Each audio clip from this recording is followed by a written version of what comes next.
미국의 정신분석가인 토마스 해리스라는 사람이 아주 유명한 책을 썼는데요. I'm okay, you are okay라는 책입니다. 이 말 그대로 나도 옳고 당신도 옳다라는 그런 책이에요. 그러니까 반대로 이야기하면 나도 틀릴 수 있고 당신도 틀릴 수 있다라는 의미도 담겨져 있습니다. 그러니까 건강한 사람들은 이렇게 모든 것에 열려 있는 사람인데요.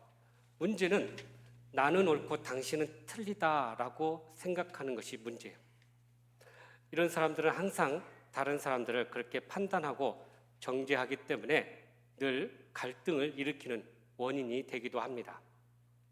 그래서 우리가 이러한 갈등을 일으키고 또 자기만 옳다고 하는 사람을 심리학자들은 환자라고 이렇게 분류를 합니다.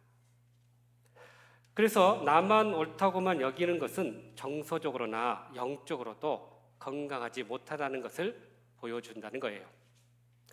그러므로 우리가 모든 사람에게 있어서 열린 마음을 가지고 편견 없이 대하는 것이 얼마나 중요한가를 우리에게 보여주고 있습니다. 오늘 말씀은 예수님께서 이방인이고 귀신 들린 이 자에게 어떻게 그를 대하고 편견 없이 대하는가를 보여주고 있습니다. 예수님께서 제자들과 함께 밤새 이 갈릴리 바다를 지나서 이 거라사 지역에 도착하게 되었습니다. 이 거라사 지역은 이방인 지역이에요.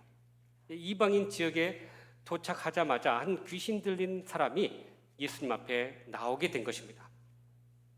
이방인이고 또 이렇게 정신적으로도 이상한 사람을 이렇게 대하는 것이 불편하고 또 때때로 거리를 둘만 한데 예수님께서는 그를 받아주시고 그의 고통과 아픔에서 치유를 해주시고 그를 변화시켜 주셔서 하나님의 복음의 사역자로 사용하시는 것을 보게 됩니다. 그러므로 우리가 주님의 이러한 능력을 경험하고 우리가 열린 마음으로 어떻게 주의 복음을 나누고 전할 수 있을 것인지 오늘도 주시는 말씀을 통해 주님의 음성을 듣고 그렇게 순종함으로 주님의 그 사랑과 은혜를 증거하는 저와 여러분의 삶이 되시기를 주님의 이름으로 축복합니다. 먼저 우리 2절과 3절 말씀을 다시 한번 보시죠. 시작. 배에서 나오시매 곧 더러운 귀신 들린 사람이 무덤 사이에서 나와 예수를 만나니라. 그 사람은 무덤 사이에 거처하는데 이제는 아무도 그를 쇠살술로도 맬 수 없게 되었으니. 아멘. 예수님이 이 거라사 지역이라는 곳에서 이렇게 도착하여서 사역을 하게 됐는데요. 이 거라사라는 지역은 이방인 지역이었다는 거예요. 특별히 로마가 점령해서 속국으로 만들었던 지역이었습니다. 근데 이 지역을 20절에 보면 데가볼리라는 지역으로도 사용했는데 이 데가라는 말은 10개, 숫자 10을 의미하고 볼리는 도시예요. 그러니까 10개의 성읍으로 묶여진 하나의 도시를 의미하고 있다는 것입니다. 그런데 예수님께서 이 배에 내리자마자 바로 귀신 들린 사람이 예수님 앞에 나오게 됐다는 거예요. 여기 무덤 사이에서 이 귀신 들린 사람이 나왔다고 하는데 당시 여러분 그 무덤은 우리가 생각하는 이렇게 분봉형의 무덤이 아니라 정으로 바위를 깨가지고 그 안에 이렇게 시신을 안치하는 그런 무덤이었어요. 그래서 이 무덤을 자기만 이렇게 묻게 하는 게 아니라 자기 또 후손들까지 묻게 하기 위해서 굉장히 큰 묘실을 만들어 놓았다고 합니다. 그래서 때때로 이런 무덤에 이렇게 강도나 도둑들의 은식처가 되었고 또 정상적으로 가족 생활이 어려웠던 환자들이나 이렇게 질병을 가지고 있는 사람들이 이곳에 거주하기도 했다는 것입니다. 당시 이 귀신 들린 사람들은 나쁜 영향을 준다고 해서 사람들과 같이 살지 못했기 때문에 이렇게 무덤에서 살게 되었는데요. 이 마가복음에 보면 예수님께서 귀신 들린 자를 치유하시는 장면이 두 군데 나오네요. 마가복음 1장에 보면 가버나움 회당에서 귀신 들린 자를 치유하십니다. 그리고 오늘 마가복음 5장에 이 거라사 지역에서 이방인 귀신 들린 사람을 치유하는 것을 보게 돼요. 그러니까 유대인이나 이방인이나 귀신 들리는 것은 뭐 누구나 다 가능하다는 것이고 또 예수님께서는 유대인만 치료하신 게 아니라 이방인들까지도 그렇게 치유하시는 분임을 우리에게 보여주고 있다는 것입니다. 그래서 예수님은 이처럼 불완전하고 또 비정상적인 사람들을 편견 없이 받아주시고 그를 주님의 능력으로 완전하게 정상적인 삶으로 다시 회복해 주시는 분이심을 우리에게 보여주고 있다는 사실입니다.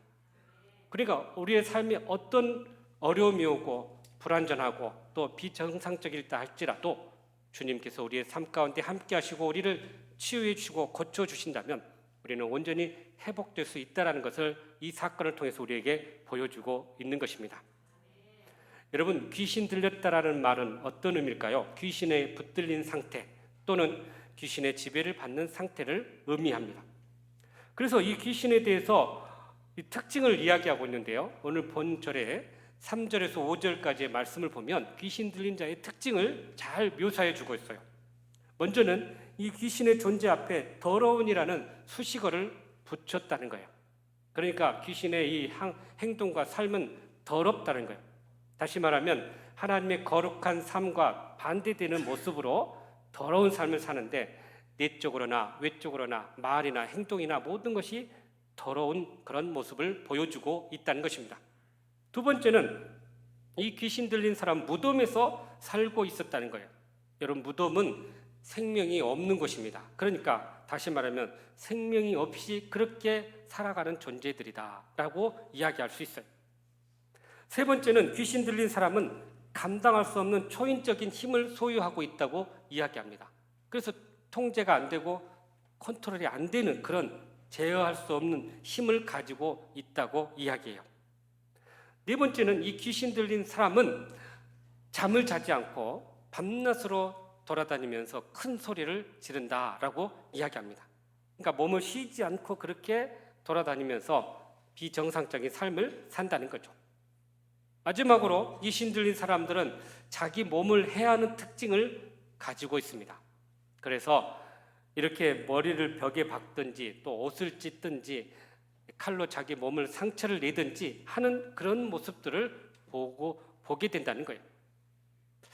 어쩌면 이 귀신 들린 사람들의 이러한 모습들을 보면서 이 주님을 떠나 또 하나님을 떠난 사는 사람들의 비참한 모습을 이렇게 비교하면서 우리에게 보여주고 있다는 거예요. 마귀의 지배를 받고 살아가는 자들의 비참한 삶을 이런 식으로 우리에게 묘사하고 있다는 것입니다. 그런데 여러분, 여기서 우리가 한 가지 알아야 될 것은 이 귀신 들린 것과 또 이 정신분열, 정신병과는 우리가 구별을 해야 한다는 것입니다. 일반적으로 정신과 전문의들은요, 또 학자들은 이 귀신 들리는 것을 받아들이질 않아, 인정하지 않아요.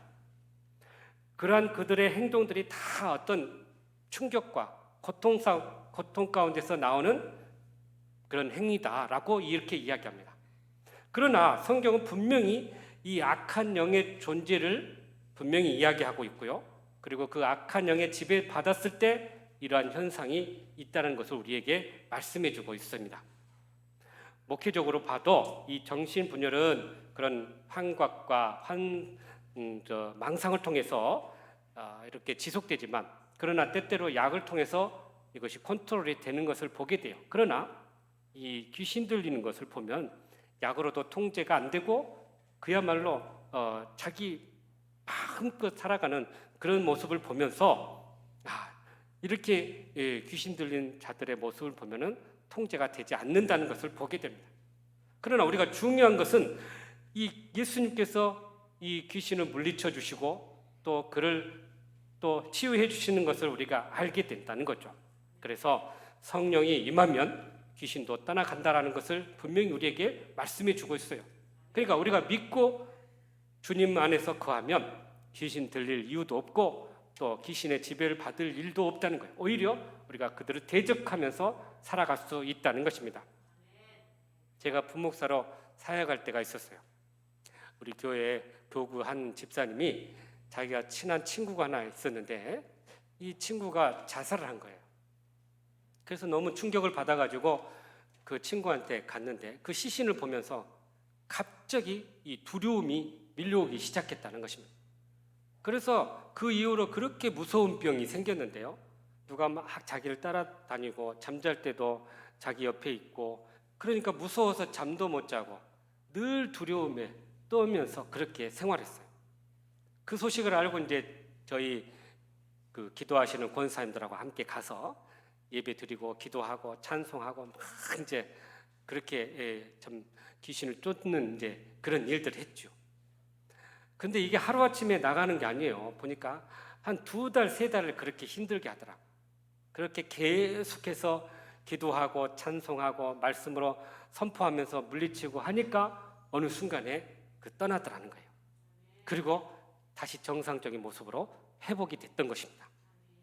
그러니까 여러분 우리가 이 사건을 통해서 아는 것은 이 악한 영이 반드시 존재한다. 그러나 우리가 성령의 충만함을 가지고 물리친다면 능히 우리가 이겨내고 승리할 수 있다라는 사실입니다. 오늘도 우리가 그래서 이 악한 영들을 물리치고 승리하기 위해서는 성령 충만한 그런 삶을 살아갈 수 있기를 간절히 바랍니다. 계속해서 우리 7절과 8절 말씀 또 읽어보죠. 시작. 큰 소리로 부르짖어 이르되 지극히 높으신 하나님의 아들 예수여 나와 무슨 상관이 있나이까. 원하건대 하나님 앞에 맹세하고 나를 괴롭히지 마옵소서 하니 이는 예수께서 이미 그에게 이르시기를 더러운 귀신아 그 사람에게서 나오라 하셨습니다. 아멘. 놀랍게도 예수님과 이 귀신 들린 사람과의 대화가 시작되는데요. 귀신 들린 자가 예수님임을 알아요. 그러니까 귀신도 예수님을 알아본 거예요. 그래서 뭐라고 이야기합니까? 지극히 높으신 하나님의 아들이라고 고백을 합니다. 놀랍게도 이 귀신, 이 악한 영들은 예수님을 알아본다는 거예요. 우리가 마가복음 1장에 회당에 있던 이 귀신 들린 자도 예수님에 대해서 알아보고 뭐라고 얘기했냐면 하나님의 거룩한 자다라고 고백을 합니다. 그런데 이 이방인 가운데 있던 이 귀신 들린 자도 예수님을 알아본 거예요. 그리고 뭐라고 이야기해요? 지극히 높으신 하나님의 아들이라고 고백하고 있습니다. 그러니까 어느 지역과 관계없이 귀신은 예수님의 정체를 알고 있다라는 사실이에요. 그리고 그 예수님의 이름 앞에, 그 권세 앞에 그들은 무릎을 꿇게 되고 두려워하고 떤다라는 것을 말씀해 주고 있습니다. 그래서 오늘 말씀에 이 귀신 들린 자가 뭐라고 했냐면 예수님 앞에 고백하기를 나와 당신이 무슨 상관이 있나이까 원하건대 나를 괴롭히지 마옵소서라고 이야기합니다. 여러분 이 나를 괴롭히지 말라는 말 안에는 어떤 의미가 있냐면 더 이상 내 일을 간섭하지 말아달라라는 거예요. 여기는 내 영역이니까 들어오지 말라라는 의미가 담겨 있어요. 그러니까 이 귀신들은 세상 곳곳에 자기의 영역을 이렇게 만들어 놓고 거기에 들어오지 못하도록 막고 있다는 거죠. 그리고 그들이 지배하는 그런 사람들을 통해서 자기의 영역들을 점점 넓혀가고 있다는 것입니다. 그런데 여기서 우리가 알아야 될 거, 이 악한 영들이 예수님을 두려워한다라는 거예요. 두려워하는 존재로 여기고 있다는 거예요. 도둑이나 범죄한 자들이 늘 경찰을 보면 두려워하듯이 이 악한 영들은 예수님 보고 두려워한다는 거예요. 그래서 예수님께서 이 두려워하는 이 악한 영에게 말씀으로 선포하십니다. 뭐라고요? 그 사람에게서 나와라, 그 사람에게서 나와라 라고 선포하신 거예요. 이 예수님의 권세 있는 말씀 앞에 이들이 두려워하고 떨다가 결국 그곳에서 나오게 된 것입니다. 그런데 여러분 여기 보니까 예수님이 이 귀신 들린 자에게 물어요. 내 이름이 뭐냐? 라고 물었더니 군대인이다 라고 이야기합니다. 군대라고 이야기해요. 헬라어로 레기온이라는 의미를 가지고 있는데 이것은 많은 군대를 의미하는데요. 보통 당시 로마 군인 조직에 의해서 이 레기온은 어떤 규모냐면 한 6천 명 정도 되는 대규모 군대 조직이에요. 그러니까 우리나라는 한 사단 병력에 이렇게 어마어마한 귀신의 세력들이 이 사람 안에 들어가 있었다는 거죠. 한 귀신의 존재가 한 사람에게 들어가도 참 고통스럽고 힘든 일인데 이렇게 어마어마한 군대가 이 사람 안에 있으니 얼마나 고통스럽고 힘들고 괴로웠겠어요. 그러니까 이런 큰 힘을 가지고 이 사람을 지배했으니 이 사람이 정상적으로도 살기도 어렵고 늘 고통 가운데 그들의 지배를 받으며 살아갈 수밖에 없었다는 것을 우리가 알게 됩니다. 그러니까 귀신들이 이렇게 자기들의 큰 숫자만을 믿고 이 사람 앞에서 나오지 않으려고 했을 때 예수님께서 그들을 축출해내신 건데요. 그러니까 뭐라고 이야기했냐면 자기들을 그 지방에서 내보내지 말아달라라고 간청을 합니다. 그러니까 귀신 들린 사람들이 가장 원하는 것이 뭐냐면 인간을 지배해놓고 그들을 자기의 수하로 사용하려는 그런 목적을 가지고 있어요. 그러니까 그런 사람들 앞에서 나가는 것은 자기들의 존재를 잃어버리는 것과 같다는 거죠. 언젠가 제가 여러분들에게 한번 소개했던 책이 있는데 C.S. 루이스의 그 책인데요. 스크루테이프의 편지라는 책이에요.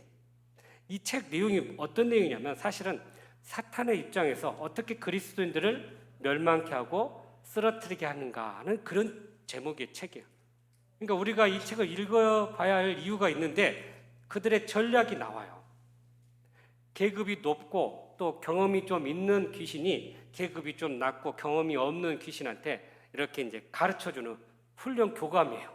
그래서 어떻게 하면 기독교인들을 무너뜨리고 어떻게 하면 은혜를 못 받게 하고 어떻게 하면 저들을 하나님의 사랑에서 떨어뜨리게 할까, 그런 전략을 쓰는 방식을 고스란히 우리에게 보여준 책입니다.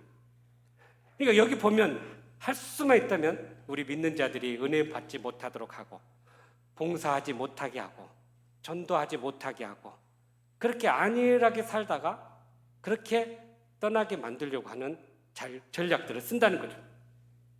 그래서 인간 안에서 이러한 모든 일을 조종하고 지배하는 이 세력들에 의해서 우리가 지배를 받으면 우리가 영적으로 침체하고 또 영적으로 절망하고 그렇게 해서 신앙에서 멀어질 수밖에 없다는 것입니다. 결국 우리가 살아야 하려면 이러한 악한 영들을 내쫓고 물리쳐야 한다는 거예요. 그래서 우리는 이 영적인 전쟁의 실체를 우리가 잘 파악해야 한다는 것입니다. 예수님의 권세와 능력은 아무리 많은 군대에 있다 할지라도 그들을 물리친다는 거죠. 그러니까 우리가 이 권세와 힘을 이어받아서 우리도 물리치고 그들을 대적할 수 있어야 한다는 거죠. 그래서 우리는 이 영적인 힘을 소유해야 하는데요. 우리가 이 영적인 힘을 어떻게 소유할 수 있을까? 저는 4가지로 여러분들에게 제안을 합니다. 첫 번째는 말씀의 힘입니다. 여러분, 말씀은 우리가 믿음의 삶을 사는 데 있어서 가장 중요한 영적 무기예요.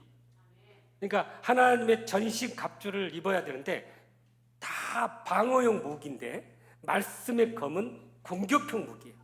그러니까 우리가 이 말씀으로 무작하면 이런 악한 영들을 물리칠 수 있다는 것입니다. 두 번째는 기도로 무장해야 한다는 거예요. 우리가 기도를 통해서 전능하신 하나님을 일하실 수 있도록 하게 한다는 거죠. 기도할 때 하나님이 일하셔요. 그러니까 우리가 싸우면 힘들지만 하나님이 일하시면 능히 이겨내고 물리칠 수 있는 것입니다.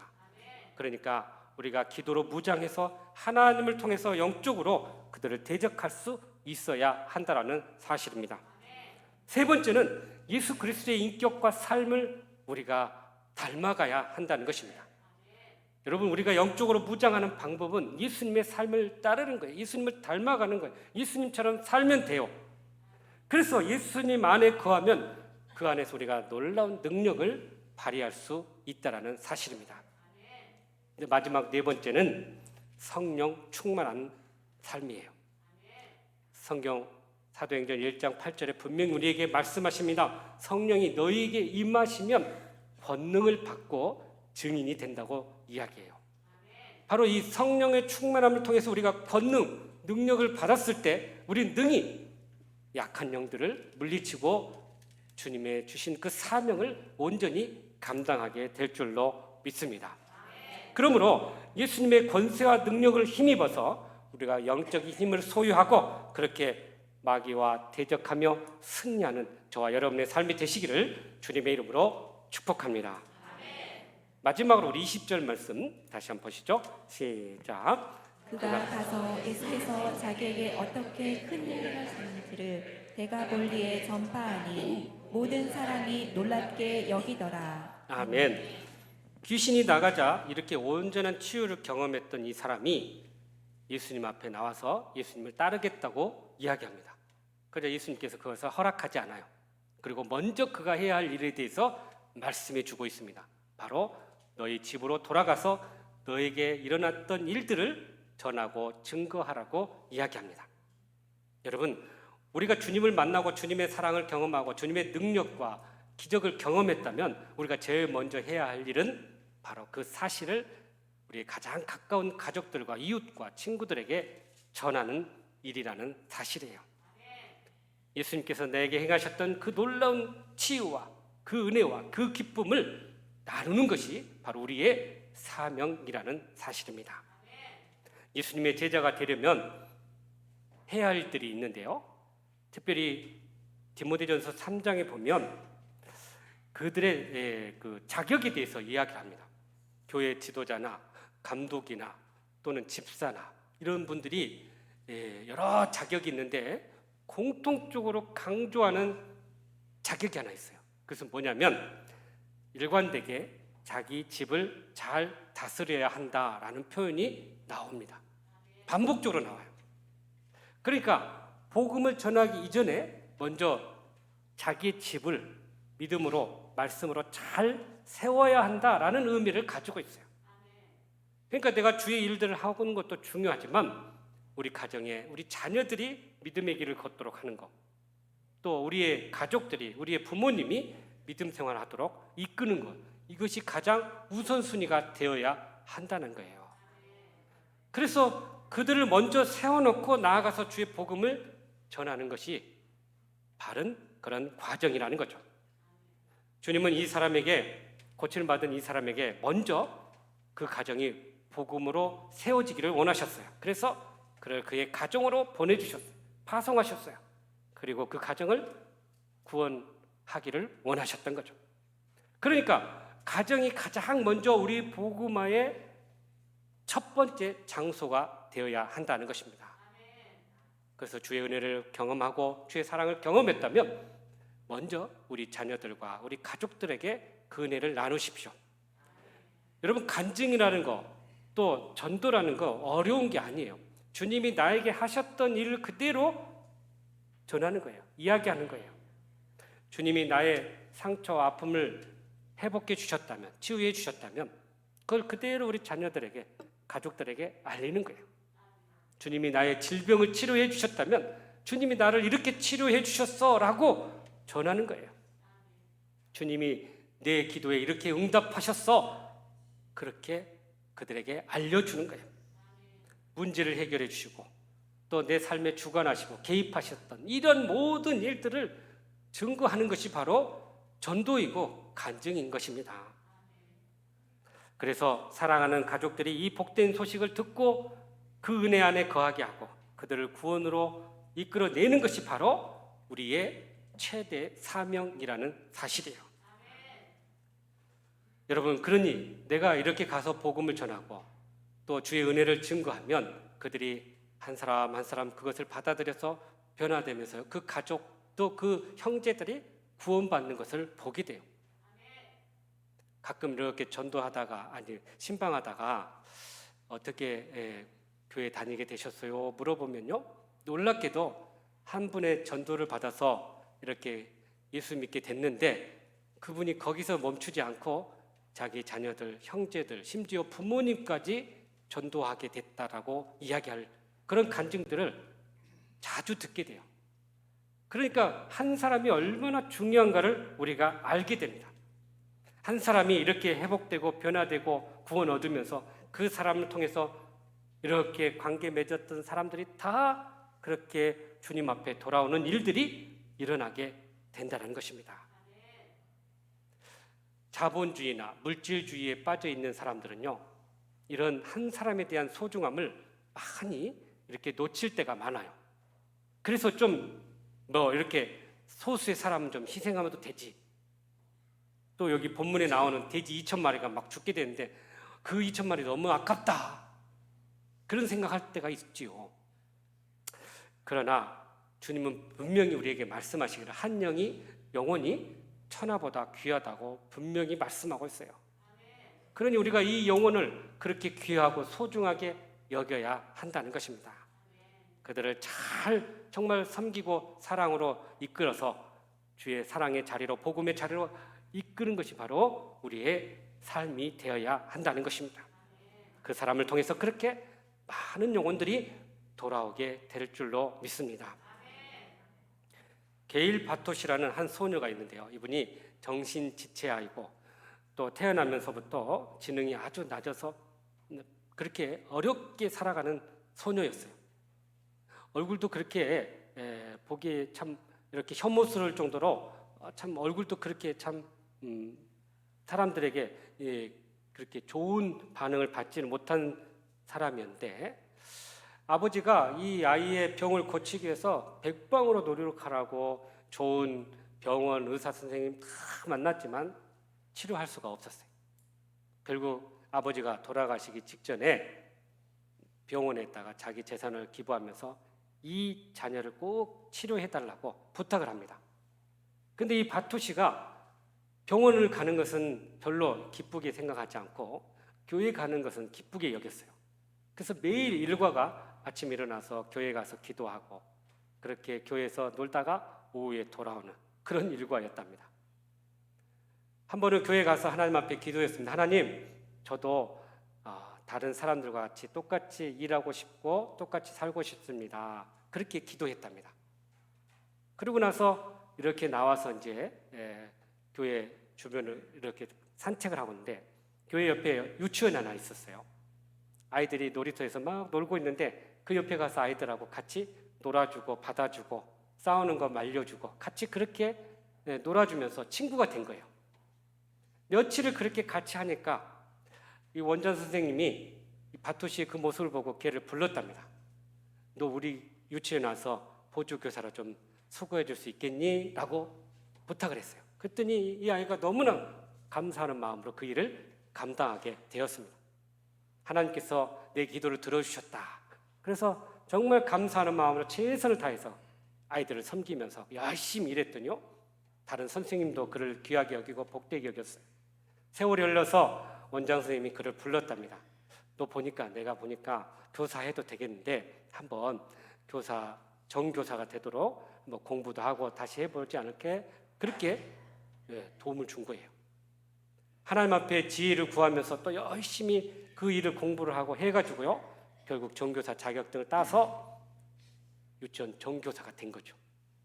그렇게 참 어렵고 참 힘든 그런 장애를 가진 이 아이가 조금씩 변화되면서 그렇게 기쁘게 사는 모습을 본 교인들이 감동을 받기 시작했어요. 야, 하나님께서 저렇게 역사하시는구나. 그러고 나서 세월이 흘러요. 이 원장님이 은퇴를 하게 됐고 그 후임으로 세운 사람이 바로 이 바토시라는 선생님이었던 거예요. 많은 사람들이 저 아이는 아마 제대로 못 살 거야, 정상적으로 못 살 거야, 그렇게 생각했었는데 놀랍게도 하나님께서 그를 세우시고 일하시고 그를 통해 역사하시니 그를 통해서 많은 일들이 일어나게 된 거죠. 특히 소망이 없고 또 절망 가운데 살았던 사람들이 이 사람을 보고 그렇게 도전을 받고 힘을 얻고 믿음으로 일어나게 되었다고 합니다. 여러분, 우리가 하나님의 그 은혜를 경험하고 또 하나님의 그 기적을 경험하게 된다면 우리는 우리 삶을 통해서 그 하나님의 영광을 드러내고 그 하나님이 우리의 삶 가운데 행하셨던 것을 나누고 증거할 수 있어야 할 줄로 믿습니다. 그러므로 우리가 한 사람의 소중함을 깨닫고 변화된 한 사람을 통해서 복음의 역사가 일어날 것을 믿고 우리가 그렇게 주의 사랑을 증거하는 저와 여러분 되시기를 간절히 바랍니다. 사랑하는 성도 여러분, 우리가 마귀와의 영적 전쟁을 끊임없이 하게 될 텐데 우리가 성령의 충만함을 입고요, 그렇게 영적인 힘을 소유해서 모든 믿음의 삶 속에서 승리할 수 있기를 간절히 바랍니다. 그러기 위해서 오늘 주신 말씀처럼 악한 영의 존재를 깨닫고 성령의 충만함으로 영을 분별하면서 대적할 수 있기를 간절히 바랍니다. 무엇보다도 예수님의 그 권세와 능력을 힘입어서 우리가 대적하고 승리할 수 있기를 간절히 바랍니다. 나아가서 한 사람의 그 소중함을 깨닫고 그 변화된 한 사람을 통해서 역사하시는 놀라운 하나님의 은혜를 경험할 수 있기를 간절히 바랍니다. 그리하여서 주님께서 우리에게 행하신 놀라운 일들을 우리가 경험하고 나누고 증거하며 그렇게 하나님께 영광 돌리고 귀하게 쓰임 받는 저와 여러분의 삶이 되시기를 주님의 이름으로 축복합니다. 기도하겠습니다. 사랑과 은혜가 풍성하신 하나님, 오늘도 이 약한 영적 전쟁에서 우리가 승리하기 위해서는 늘 성령의 충만함을 힘입고 주님의 그 권세와 능력을 힘입어서 대적하고 물리치면서 한 영혼을 구원해내 주님께 인도할 수 있는 저희들 되게 하여 주시옵소서. 예수님의 이름으로 기도하옵나이다. 아멘. 우리 앞뒤 좌우로 주님이 행하신 일들을 증언하십시오.